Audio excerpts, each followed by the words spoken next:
Сәлеметсіздер ме, әріптестер? Алматы қаласы Алатау ауданы номер 156 жалпы білім беретін мектептің физика пәнінің мұғалімі Туленова Гүлнара Туленовна. Бүгін сіздермен авторлық бағдарлама мен тәжірибе жасаймыз біздің мектеп. Енді бұл авторлық бағдарламаға бірінші сүйеніп кететін болсақ, авторлық бағдарлама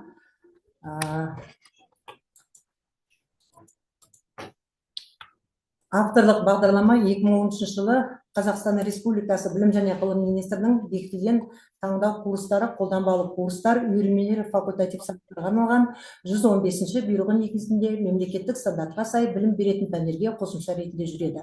Авторлық бағдарлама арнайы бекітілген талаптарға сай өзіндік жүйесі болу керек. Арнайы құжаттар тізімі бар. Оқушының сұранысына сай білім қалыптастыруға бағытталады. Сонымен қатар оқушыға таңдау құқығы беріледі. Көп жылғы еңбек өтілі тәжірибелі мұғалімдерге өз тәжірибесін таратуға, жемісін берген тиімді методикалары, әдіс тәсілдері болса, кітапша ретінде бастырып, бөлісуге мүмкіндік береді. Методикалық іс тәжірибесін түсініктеме бере отырып, арнайы көрнекі құралдармен, оқушы жұмыстарын негізге ала отырып, оңтайлы және қиындық тудыратын тұстарымен бөлісуге мүмкіндік береді. Авторлық бағдарлама мемлекет бекіткен стандарт негізін қамту керек. Оқушы деңгейімен оқу стандартында бекіткен мақсатты негізге алу керек. Таңдау курстар мен қолданбалы курстар, үйірмелер мен сабақтар оқушының сұранысы мен қажеттілігін қанағаттандыру маңызды. Енді авторлық бағдарламаның 4 түрлі, яғни авторлық бағдарламаға 4 түрлі курс кіреді. Талдау курсы, қолданбалы курс, факультатив, үйірме жұмыстары. Сонымен қатар, авторлық бағдарламаның құрылымына тоқталып кететін болсам, бірінші түсініктеме, хат болу керек, түсінік хаты болу керек, екінші әдістеме нұсқау, яғни курс мазмұны болу керек, одан кейін күнтізбек тақырыпты жоспары болу керек, соның әдебиеттер сіздің көкеңізде жүрген тақырыпты қамтып, оқушы мүмкіндігін ескере отырып, шынайы жазылуы тиіс. Авторлық бағдарлама міндетті түрде плагиатқа тексеріледі. Бағдарламаның 83% автордікі болу керек, 17% бақытқа алынған идеялар мен түрлі әдебиеттерге сілтеме бере отырып жазылу керек. Жазған бағдарламаңызды антиплагиатқа жиі тексеру сіз үшін қауіпті болуы мүмкін. Өйткені себебі сіз жазған ақпарат ғаламторға еніп кетуі қауіпті. Енді сонымен қатар авторлық тақырыпқа тоқталып кететін болсам, тақырыпты таңдау. Қалай таңдаймыз тақырыпты? Өз пәніміз бойынша оқушыны қызықтыратын тақырыпты таңдауымыз керек. Оқушының қызығушылығы мен сұранысын қанағаттандыруымыз керек. Оқушыға қиындық тудыратын мәселелерді және оқушының қызығатын немесе қиналатын тақырыптарын таңдауымыз керек. Оқушының жас ерекшелігін де ескере білуіміз керек. Күтілетін нәтиже. Бұл авторлық бағдарламадан біз не күтеміз? Оқушының эксперименттерді дұрыс орындауын күтеміз. Теориялық білімді практикада қолдана білуін күтеміз. Жобалау әдісінің қолдану барысында шығармашылық тәсілдерді көрсетуіміз керек. Зертханалық жұмыс нәтижелерін дұрыс талдай және қорытынды жасай алуын, яғни күтуіміз керек. Осындай күтілетін нәтижелеріміз болу керек. Енді қорытындыға келетін физика пәнін түсінуге, IT технологияның қолдану дағдыларын дамытуға көмектеседі. Жобалау әдісі арқылы оқушының өздерінің ғылыми зерттеу қабілеттерін шыңдайды. Күрделі физикалық құбылыстарды түсінуге мүмкіндік алады және олардың тәжірибелік дағдыларын арттырады. Енді ары қарай әріптесіме берейін сөзді, Боби Мансуровна. Элективтік курс жайында.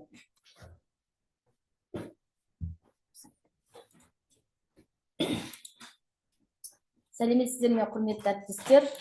Мен Алатау ауданы номер 156 жалпы білім беретін мектептің биология пәнінің мұғалімі Мансурова Боби Мансуровна. Менің элективті курсымның тақырыбы медициналық генетика және тұқым қуалайтын аурулар. Бұл элективті курс 8-ші сыныпқа бағытталған. Яғни бұл элективті курстың құрылымы кіріспеге 2 сағат берілген, генетикалық негіздерге 6 сағат берілген, тұқым қуалайтын ауруларға 10 сағат берілген, генетикалық зерттеулерге 8 сағат берілген, этика және генетикаға 4 сағат берілген, қорытынды және тестілеуге 4 сағат берілген. Яғни элективті курстың мақсаты оқушыларға медициналық генетиканың негізін түсіндіру, тұқым қуалайтын аурулардың пайда болу механизмдерін зерттеу, оқушылардың генетикалық сауаттылығын арттыру және генетикалық ақпаратты дұрыс түсіну және қолдану дағдыларын дамыту. Яғни міндеттері: бірінші, теориялық білім беру негізінде генетикалық ұғымдардың принциптерін оқыту, тұқым қуалайтын аурулардың түрлері мен себептерін талдау. Екінші, практикалық дағдыларды дамыту, генетикалық зерттеулер жүргізу әдістерін үйрету, тұқым қуалайтын аурулардың анықтау үшін генетикалық тестілер, әдістемелерді түсіндіру. Үшінші, сауаттылықты арттыру, оқушыларға генетикалық ақпараттарды талдау жасаған кезде интерпретациялау қабілетін дамыту. Генетикалық мәселелер бойынша сыни ойлау дағдыларын қалыптастыру. Этика және құқық, генетикалық зерттеулердің аспектілерін талқылау, генетикалық ақпараттардың құпиялығы мен құқығын түсіндіру. Яғни бұл элективті курста күтілетін нәтиже оқушылардың генетикалық негізіндегі концепциясын түсіндіреді, тұқым қуалайтын аурулардың механизмдерін анықтай алады, генетикалық зерттеулерді жүргізу және нәтижелерін интерпретациялау дағдыларын меңгереді. Генетикалық этика және құқықтар туралы білім алады оқушылар. Яғни элективті курсты қорытындылай келе оқушылар медициналық генетика мен тұқым қуалайтын аурулар туралы терең білім алады және генетикалық тестілеу мен зерттеу жүргізу дағдыларын курста меңгереді. Генетикалық сауаттылықты арттырып, гендік мәселелерді шешуге сыни көзқарас білдіреді. Бұл курста генетикалық ақпаратты этикалық тұрғыдан қолдану мен қорғауды үйренеді. Келесі әріптесіне беремін.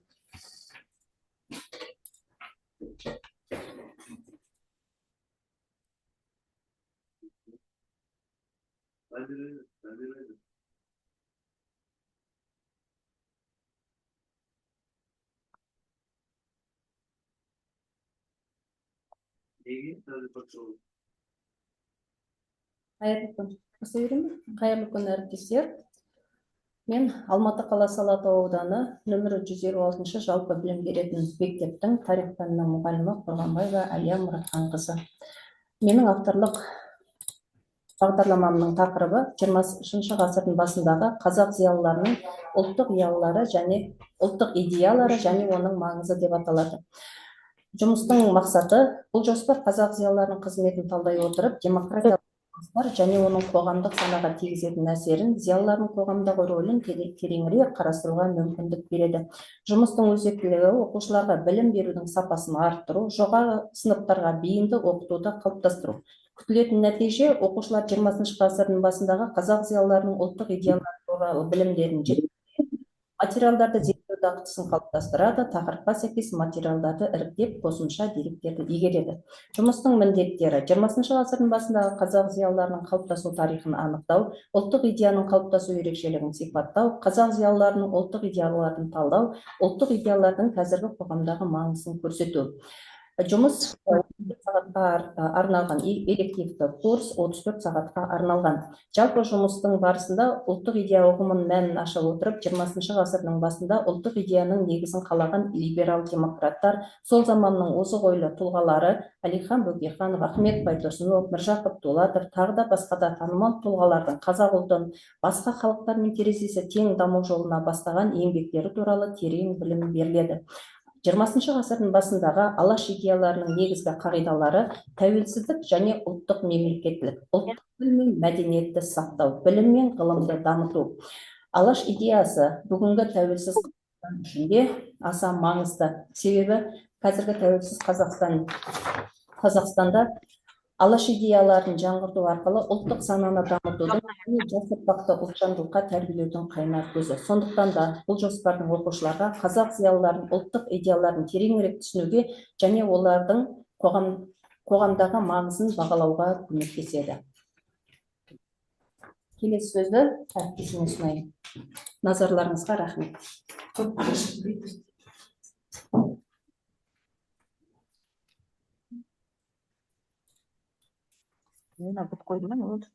Здравствуйте, уважаемые коллеги. Я учитель химии общеобразовательной школы номер 156. Хотела бы вас познакомить со своим элективным курсом по химии. Он называется «Юный химик-лаборант». Учащиеся вида обучения только приступают к изучению химии. На данном этапе изучения предмета учащихся привлекают химические реакции, протекающие эффектно, опыты занимательного характера, очистка веществ, получение веществ, ну и другие. Химический эксперимент является источником знаний о веществе и химических реакциях. Этот первоначальный интерес может быть использован в качестве стимула для углубления изучения химии. В процессе изучения курса учащиеся привлекаются к самостоятельному получению и изучению свойств различных веществ. Организовывая уроки в виде практических, лабораторных, исследовательских работ, учащиеся получают максимальную самостоятельность, возможность выдвижения своих гипотез, обосновать и проверить, что в свою очередь служит закреплению знаний и умений. В силу своей практической значимости программа направлена на развитие интереса школьников к предмету, вызвать желание узнать больше, помочь в освоении нового предмета. Результатом реализации данной программы является развитие экспериментальных умений учащихся, осознанный выбор профиля. Цель данного курса – это формирование учащихся основных теоретических понятий химии, обеспечение восприятия химических явлений и конкретных веществ посредством самостоятельной работы в различных формах, способствовать развитию логического мышления, остановлению практических знаний, способствовать интеллектуальному развитию учащихся, показать важную роль изучения химии в жизни современного человека. Задача курса – это повышение уровня знаний учащихся, развитие исследовательских способностей учащихся, развитие творческих способностей, умение самостоятельно работать с учебником, дать представление о специфике профессии химика, лаборанта, подготовку учащихся к самостоятельному выбору профильного обучения на старшей степени школьного образования. Учащийся должен знать норму ведения исследования, способы приготовления растворов, правила использования измерительных приборов, специфику профессии химика-лаборанта. Учащийся должен уметь использовать методы исследования, пользоваться оборудованием школьной лаборатории, описывать результаты наблюдений, выдвигать гипотезы, пользоваться ТСО. И учащийся должен владеть нормами научно-исследовательской работы, приемами работы с приборами, техникой взвешивания на весах, способами очистки веществ. Следующее слово предоставляется коллеге.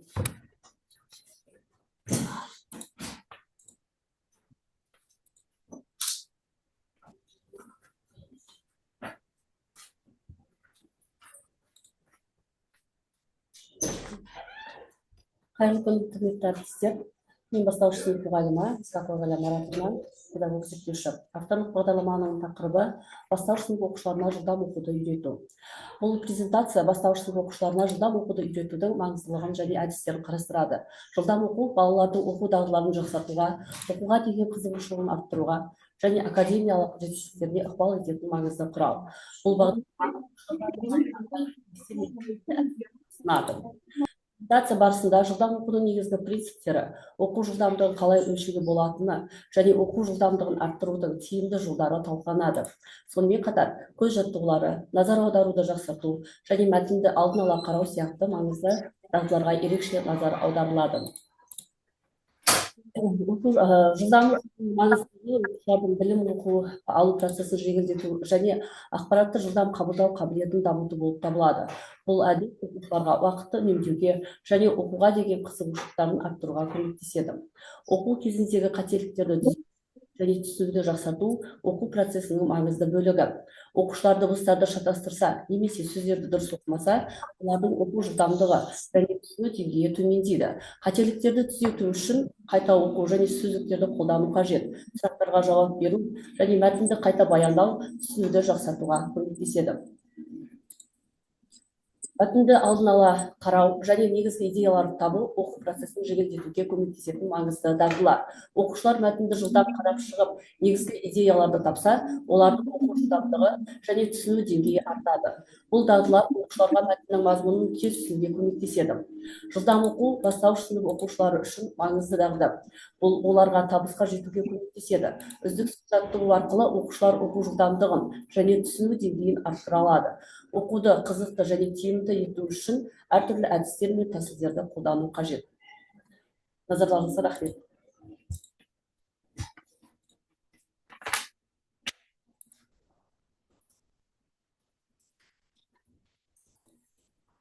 Саламатсыздар ма, әріптестер? Менің аты-жөнім Баймұратова Әсем. Алматы қаласы Алатау ауданы нөмір 156 жалпы білім беретін мектептің география пәнінің мұғалімімін. Тақырыбым: география сабағында оқушылардың функционалды сауаттылығын арттыру. Функционалды сауаттылық оқушылардың алған білімдерін күнделікті өмірде қолдана алу қабілеті. География пәні арқылы оқушылар картаны оқу, талдау жүргізу және табиғат пен қоғам арасындағы байланысты түсіну дағдыларын меңгереді. Бұл дағдылар болашақта шешім қабылдау, экологиялық және әлеуметтік мәселелерді талдау үшін өте маңызды. Әдістердің тиімділігі мен артықшылықтары: сыни ойлау, оқушылардың мәселелерді жан-жақты талдауын дамыту, ақпаратпен жұмыс істеу, деректерді жинау, талдау және интерпретациялау дағдыларының артуы. Практикалық білім: географиялық деректерді қолдану арқылы өмірлік дағдыларды меңгеру.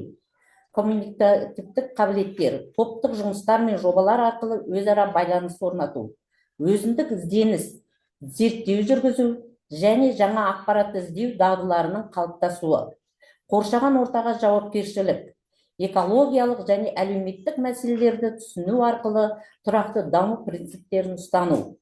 Жобалық жұмыс оқушылардың шығармашылық қабілеттерін дамытады. Командалық жан-жақты жұмыс істеп, география саласында нақты зерттеулер жүргізу тәжірибесін береді. Шынайы әлем мысалдары: шынайы әлем мысалдары арқылы оқушылар географияның теориялық аспектілерін нақты өмірмен байланыстырады. Мысалы, климаттық өзгерістер немесе урбанизация әсерлері туралы талқылау.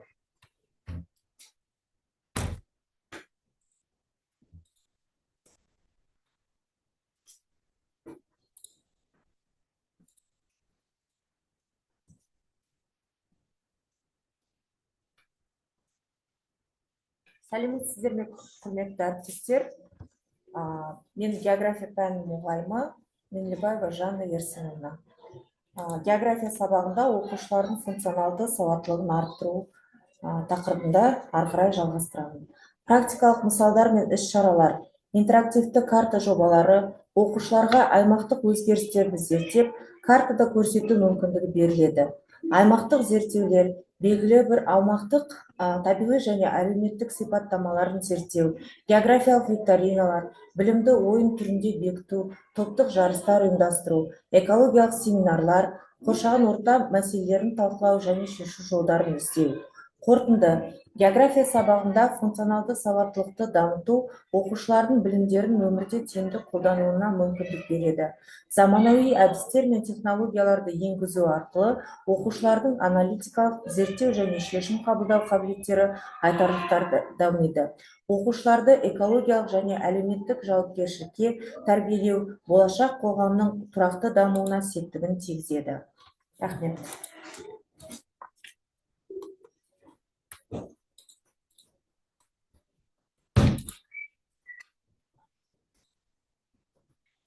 Сәлеметсіздер ме, құрметті әріптестер?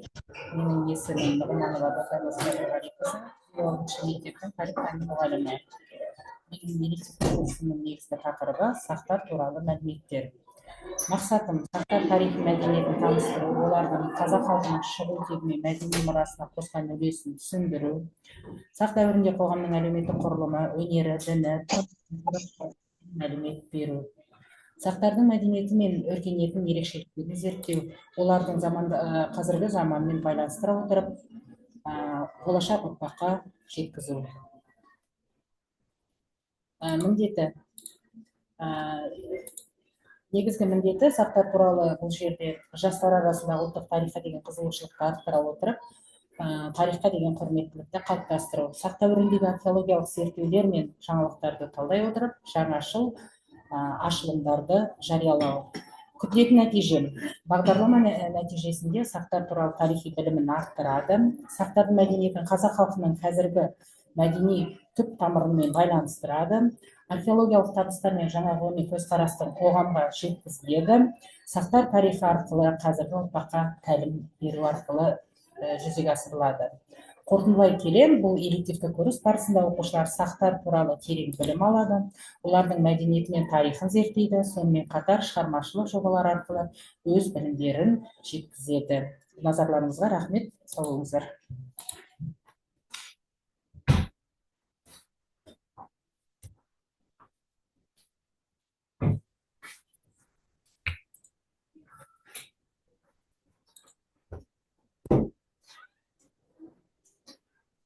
Здравствуйте, уважаемые коллеги.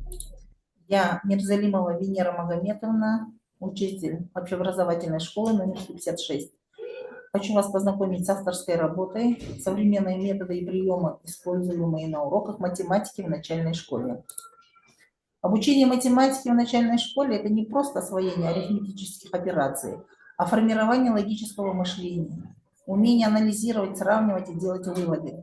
Современные методы обучения помогают сделать процесс познавательным и увлекательным, а также способствуют лучшему усвоению знаний.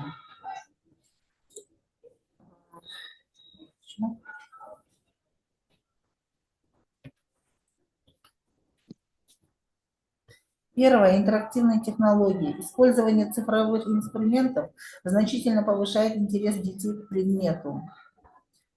Основные приемы. Интерактивные доски позволяют демонстрировать задачи в визуальном формате, рисовать схемы и делать пояснения. Образовательные платформы помогают организовать самостоятельную работу учащихся, мобильные приложения, интерактивные помощники для изучения математики. Кодирование и программирование позволяет детям решать математические задачи программирования.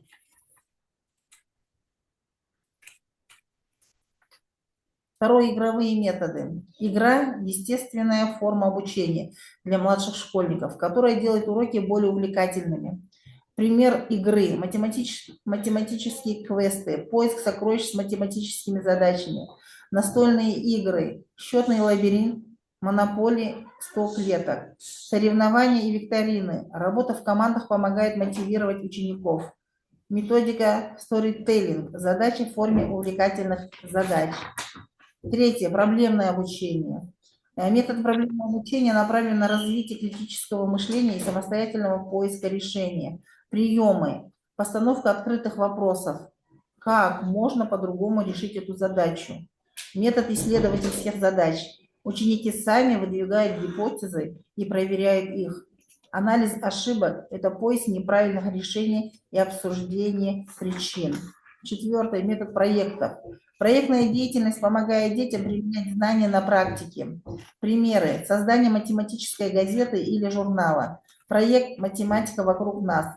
Исследование окружающих предметов с точки зрения математики. Разработка мини-приложений или игр с математическими задачами. Пятое. Дифференцированный подход. Каждый ребенок осваивает материал в своем темпе, и важно учитывать индивидуальные особенности. Методы. Гибкие группы, деление учеников по уровню подготовки, разноуровневые задания, базовые, продвинутые и творческие задачи, работа в парах и в мини-группах, взаимное обучение. Шестое. Мнемотехника. Использование ассоциаций помогает детям лучше запоминать информацию. Примеры. Числовые рифмовки. Например, 2 × 2 = 4, это нужно в каждом помнить в мире. Графические схемы, таблицы, диаграммы, интеллект, карты, жестовые приемы, использование пальцев для счета. Седьмое – это интеграция математики с другими науками, делать ее более прикладной. Примеры: математика в архитектуре, построение моделей зданий, геометрия в искусстве, работа с орнаментами и симметрией, финансовая грамотность, обучение детей управлению деньгами через игровые ситуации. В заключение хочу сказать, что современные методы обучения позволяют сделать математику интересной, доступной и эффективной. Комбинирование различных подходов помогает каждому ребенку развивать математические способности в комфортном темпе. Спасибо за внимание. До свидания.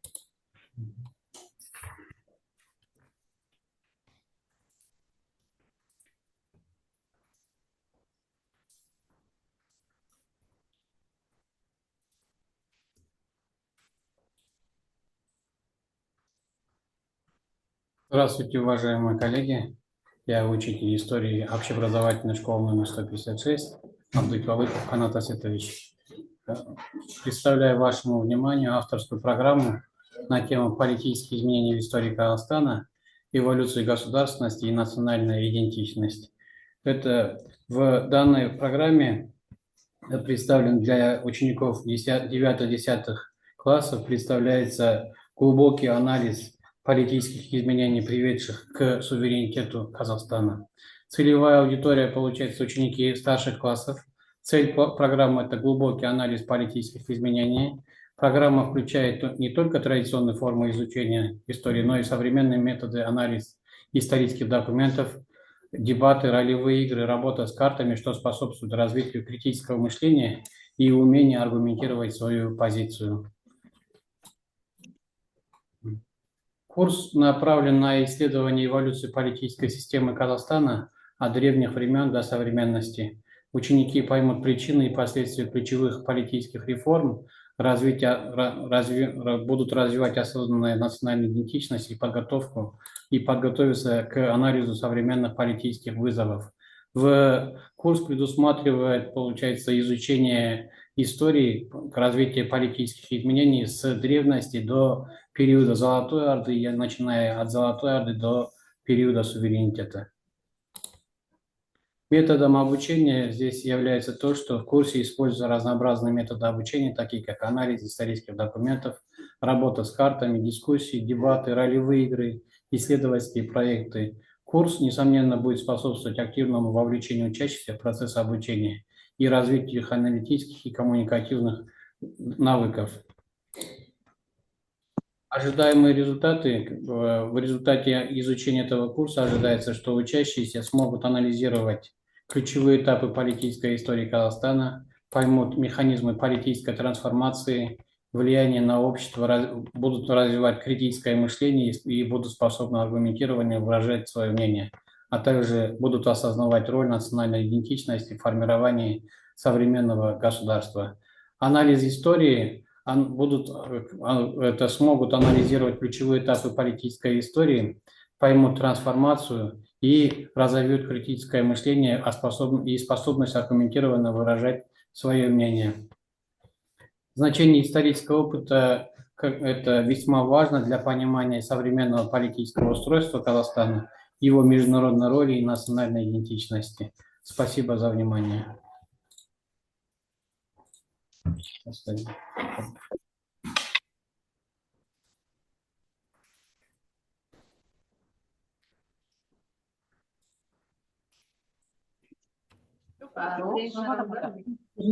Алатау ауданы номер 156 жалпы білім беретін мектептің қазақ тілі мен әдебиет пәнінің мұғалімі Тульбаева Айнұр Абдихайұлына.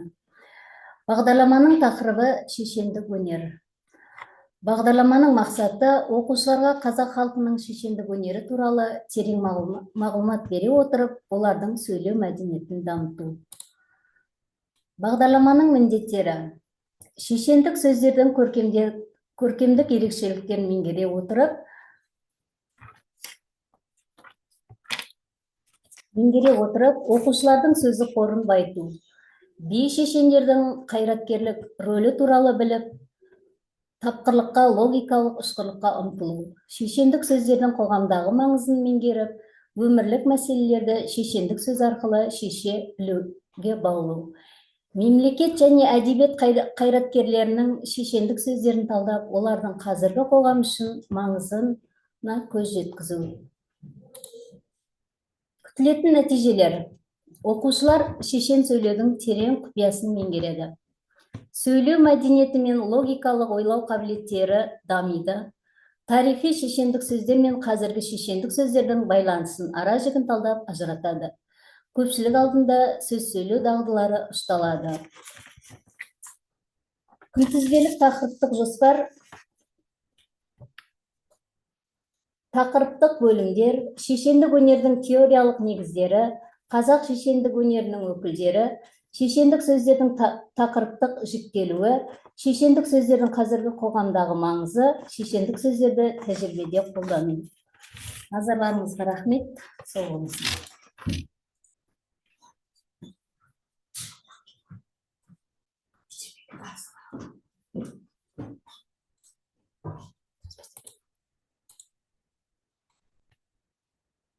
Қайырлы күн. Мен 156 жалпы білім беретін мектептің қазақ тілі мен әдебиеті пәнінің мұғалімі, педагог зерттеуші Ракшева Айзат Сериковнамын. Менің авторлық бағдарламамның тақырыбы Қалихан Ысқақ, суреткер, жазушы.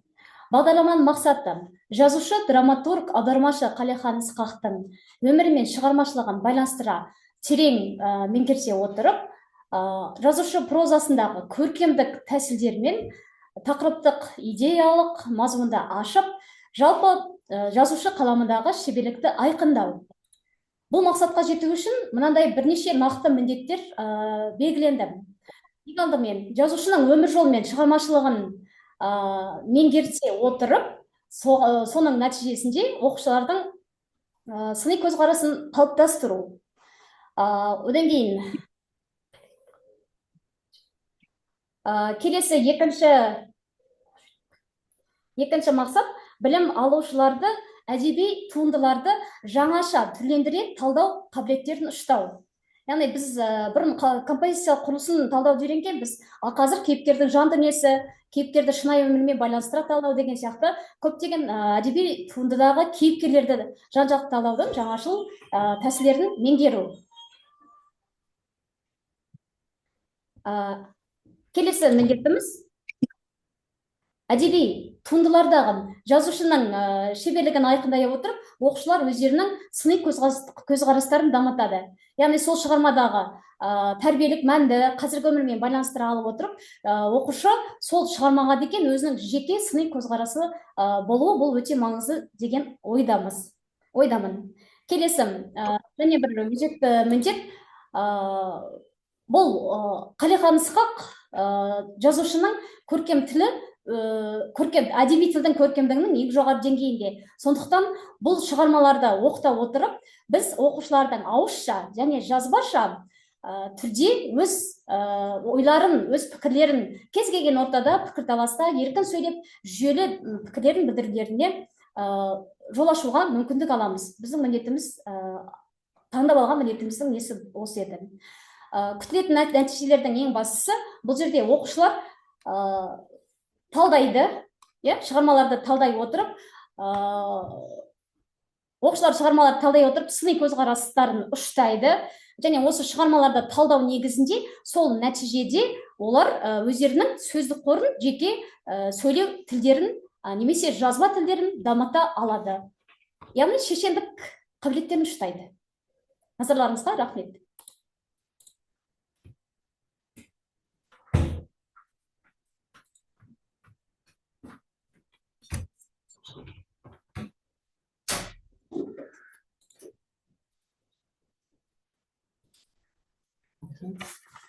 Сәлеметсіздер ме, құрметті әріптестер. Мен Сыдықбекова Рахима Рахманқызы, география пәнінің мұғалімімін, 156 мектептемін, Алматы қаласы, Алатау ауданында.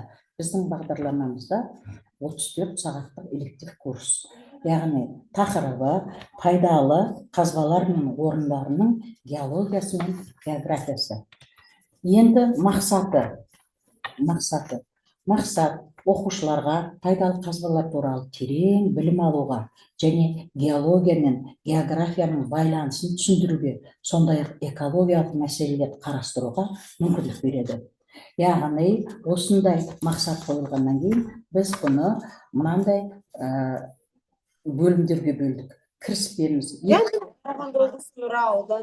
қазбалардың түрлеріне 4 сағат, геологиялық процестерге 6 сағат, пайдалы қазбалардың географиясына 6 сағат, пайдалы қазбаларды өндіру және өңдеуге 4 сағатты бөлдік. Пайдалы қазбалардың экономикадағы рөлі 4 сағат кетеді, оған экологиялық мәселелер, оған 4 сағат жібердік. Содан кейін әрине қорытындымыз бар. Енді бұл біздің элективті курсымызда қандай күтілетін мәселелер бар? Яғни оқушыларды тақырыптармен таныстыру, сол тақырыптармен маңызын білу, сосын оқушылардың жобалары мен презентацияларын талқылау, пайдалы қазбалардың болашағы мен жаңа технологияларды білу. Яғни бұл ғылымның болашағы зор және технологиялар мен зерттеулер арқылы кен орындарының тиімді игеруге болатын оқушылардың көзі жетеді. Рахмет, сау болыңыздар.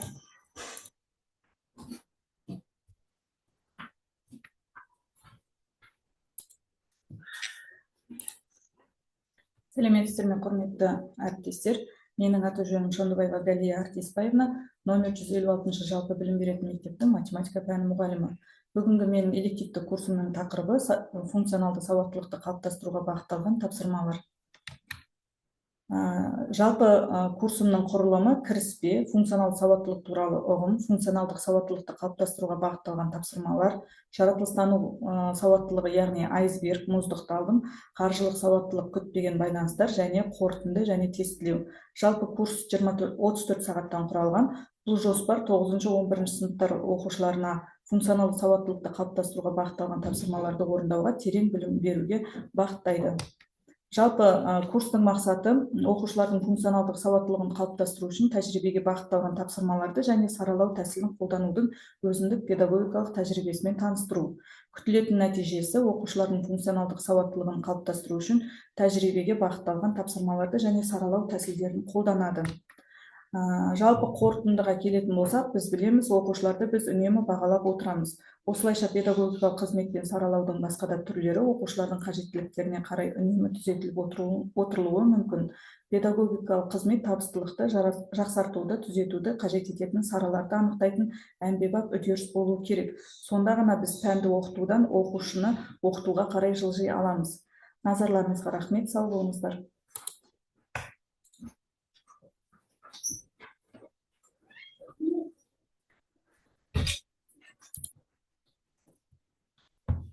Құрметті әріптестер, қазір біздің 156 жалпы білім беретін мектептің мұғалімдері өздерінің авторлық бағдарламамен таныстырып кетті.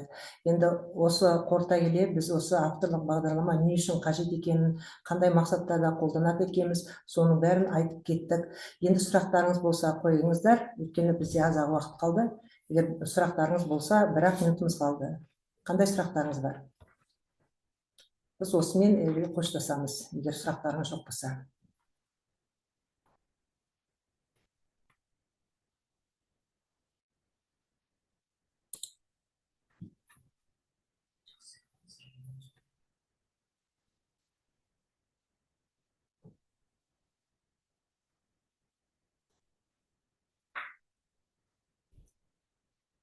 Онда жақсы, сау болыңыздар.